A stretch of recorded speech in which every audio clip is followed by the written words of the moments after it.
This is Mark Yates before Accrington away. So Mark, for the second week running, you play a side who are 23rd in the table. You just told me that. They're the tough ones, and you've got to deal with it. And listen, we've got 13 games to go. This is the next one. It's the most important one. It's the only one we can deal with. The only one we can try and get 3 points from where we are now. You can do all the planning you like, but it's always the next game is the most important, and that's no different with this one. So you would say to the supporters who were a bit concerned that you couldn't beat Aldershot last week, look, points never come in the pattern, you think? Of course they don't, and my belief hasn't changed today from last Thursday. We did enough to win the game. Second half, I understand people's frustrations, and but none more so than my own. But there's no point worrying about what's gone on. You've got to deal with what's ahead of you, and that's where we are. We've got 13 games to go, 39 points to play for, and we get as many of those as quickly as we can. Then Crown has a unique atmosphere about it. Does Stanley use that to their advantage?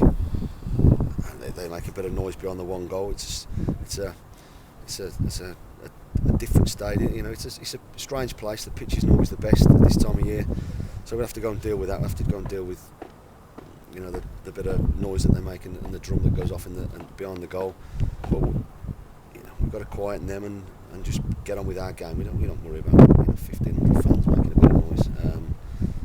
It's just working on things on the training ground that we have done for the last couple of weeks, and just being with them all the time. Has there been a benefit to you of having? Has there been a benefit? Has there been a benefit? Week. Yeah. I know where you're coming from. That's what the plan has been. Just geared up to making sure we're fresh, we're ready. We play Saturday, Tuesday, for a few weeks. So it's just a case. The boys are fit, they're strong, they're ready. It's not about talking in front of the cameras too much. It's just about getting out there and making it happen. With Stanley, it tends to be a sort of an us against the world kind of attitude, doesn't it? Because they are a small club and they don't have the resources of other people. So is it the kind of day that you bought Jason Taylor for? We'll see. They're a good side. They're a good side. They try and pass the ball. They beat us early in the season. They're not on the best run of form at the moment. We've got to make sure that whoever plays goes there and he's 100% focused and does everything we possibly can to get the 3 points. It's that stage of the season now. Performances are what you need, but you also need results as well. So we go up there full of hope. We've only had one defeat in something like 7, 8, 9 games, something like that. So we're not doing too much wrong, but we're not winning enough games for our liking. So we've got to go and put that right over the coming weeks. For where I was watching last week, and I wasn't upstairs in the stand, I was on the terraces, the one thing that I thought about the forward players last week was they weren't playing towards the goal often enough. They seemed to be back to goal quite a lot. Was that just down to the way Aldershot played? The first half was, I think it was the least amount of time the ball was in play in a half that I've been involved in. Second half, and that was us conceding, us committing that cardinal sin of conceding against a team down the bottom, a team who've got some big, strong players in who make it difficult for you, a team who committed foul after foul. I've never seen the trainer on the physio on so many times. It was ridiculous, and value for money on that game first half was pretty poor, but it was nothing. It was a little bit to do with us because we didn't do our jobs properly because we conceded a poor goal. But the second half we were a lot better. We got our strikers, as you say, running onto goal, facing the other way, turning the opponents around and playing some much better football. We didn't take one of the numerous chances that came our way, and whoever plays, has to be ready.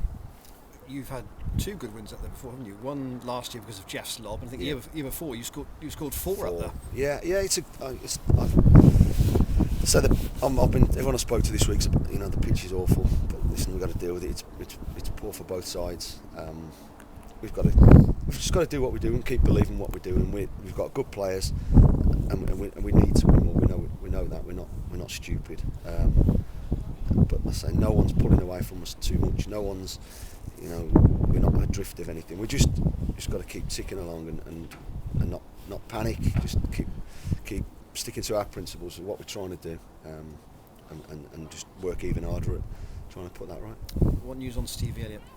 Yeah, he'll be training today. So, having had 5 minutes in last week, having appeared to be struggling, then having to come off, you think he'll be all right? He was deadly. He was a deadly. He was just literally. The lad ran into him, and you know Stevie's got some big tree trunk legs, and literally couldn't walk, couldn't run it off. I had a good chat with him on Tuesday. So I'm expecting him to be training out there this morning. Mark, will the pitch influence what particular team you pick to watch? Will you approach it? Not at the moment. Not unless I get up there and it's unbelievably bad, and whether I change it. But no, we'll be. I know what I'm doing. And I know my side. Yeah. Do you have a strongest team at the moment, or are you picking games for different teams? I don't know them. I'm not quite sure on that one. Do you know my strongest team? I don't know. I've got lots of good players, and it's a luxury to have. It's a great asset to have over the, a really busy end to the season. But it can also be a little bit of a problem. But I've got to make sure it's not, and make sure that come Saturday, come Tuesday, come the following Saturday, the following Tuesday, the following Saturday, that I get my team selections wrong, and I might have got it not quite right again on Saturday. But I will do my best to put that right. Yeah. Is it quite nice to have the ability to change it for certain games, or would you rather just have people picking themselves? No. I'd much rather have this situation. I'd much rather have this situation and us win a few more games as well. So that's the aim, and that's what I'll be trying to do as much as the players. Yeah, you're fifth, but do you still think there's a few positions where people aren't quite saying to you, you can't drop me? In the team, yeah. They know now that I might pick teams for certain games, and we have got that luxury of having a lot of good players at the football club. But it's about utilising them right, making sure that they understand if they're not in one game and they're in the next, or they get a run of games. Then it's not nothing's personal. It's about winning games, and I've got to find the right formula for Accrington, then for Fleetwood, then for Wimbledon, then for Chesterfield, and so on. And that's all it'll be. Yeah, Billy Jones back in all right this week after illness? Yeah, he trained on Tuesday, no problem, and then just carry on. He had a sickness bug, I think, and he should be okay. Yeah, Luke McCulloch understandably wants to play, but he said he fully respects your decision. So his loan's up after this weekend. Have you spoken about? We spoke to Man United, and I think we're extending that. I think. Right. So he's happy to carry on learning. Cause he said he's still learning a lot, even though he's a lovely kid. I think he showed on Saturday what a good player he is, and he will keep getting chances over the next few weeks. Yeah, another thing that's been spoken about is Joe Hanks going pro. Is that something that you've basically probably got to speak to his agent first? All these kids getting agents, so we'll have to see where we go on it. Yeah, but what's he? You brought him in pre-season. We've stepped him up. We fast-tracked him, given him a chance. He's trained with us all season. He's now got an agent that I've got to go and deal with. So we'll see what happens over the next couple of weeks. Yeah, not your favourite people, agents, are they? But I don't think young kids at Cheltenham, 17, 18-year-olds, should be even contemplating having an agent. To be honest, John, and I'm a bit disappointed if I have to say it out loud in front of the cameras. We've got first years who've all of a sudden got agents. I just think it's wrong, but I think a lot of people will agree with you on that one. Yeah, I don't see why a 16-year-old kid at Cheltenham's got an agent, and we've got a few, and I've had a word, but he's told me he's his agent, and if I want to speak to